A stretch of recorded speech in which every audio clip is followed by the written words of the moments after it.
A warm weekend ahead. A lot of folks are going to be headed to the coast this weekend. What a fabulous time we had there. But a local father says he saved a little boy who was swept into the ocean by a sneaker wave earlier this week, so that's something to watch out for if you head out there. Our Lisa Balick spoke with that man, and Lisa, this story kind of hits home for you, huh? It does. In fact, a lot of people in the newsroom remembered it was a few years ago that I got pulled out by one of those sneaker waves while I was facing the ocean doing an interview.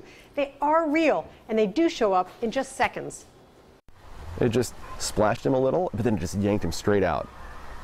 It was horrifying. The undertow. Dwon Guvenir is still shook up over a close call at Ecola State Park near Cannon Beach. He tells me he was a parent chaperone on a school field trip. As they were getting ready to leave, a child on the beach with their back to the ocean suddenly got hit by what he described as a sneaker wave. He kind of fell face first on all fours and then just got sucked out.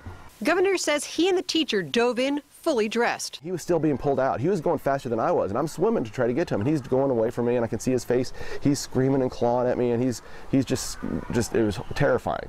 He tells me he grabbed hold of the child and made a quick decision. So I swung around, grabbed into the rocks, and just kind of clawed my way back into shore. He says the boy was breathing and fine once they got to the beach. It all happened in about a minute's time. I know what a sneaker wave is like. A few years ago, reporting on sneaker waves while at the coast, I was facing the ocean when suddenly I found myself knee-deep in water, unable to move with sand and water inside my boots. A sneaker wave. I needed help to get back to shore.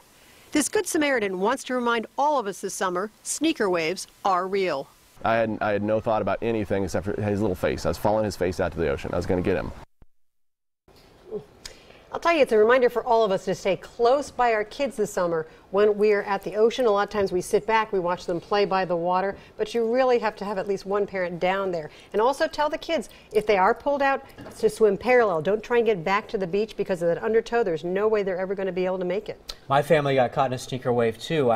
My family and another family were together, and I'm thinking internally, watch out for a sneaker wave. What? No, you're just being too paranoid. You do too many stories on this. And suddenly, out of nowhere, this wave came, picked all of us, all 8 of us up, dashed us against the rocks, the large boulders there. Were grabbing kids. It was scary, and it came out of nowhere. How did you get out of that then, Lisa? The problem is that my boots filled up with water and sand. I couldn't move. And I was holding the microphone up, and people came out from shore to help me and had to grab take the microphone and had to physically pick me up because, again, if you have boots on especially, it's another thing with kids. You put them in those rain boots out on the coast. Weights. Not really the best thing to do. Put them in a pair of sneakers, sandals, much better idea. All right. Thanks for the reminder again. Sure.